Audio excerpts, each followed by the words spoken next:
సముద్రమంత ప్రేమ ముత్యమంత మనసు ఎలాగ దాగి ఉంటుంది లోపల.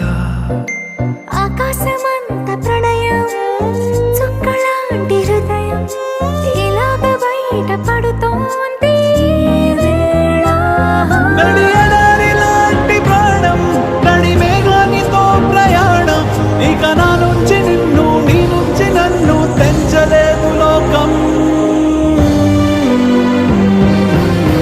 జల జల జలపాతం నువ్వు సెల సెల సెల ఏరుని నేను సలసల నువ్వు తాకితే నన్ను పొంగే వరదైపోతాను.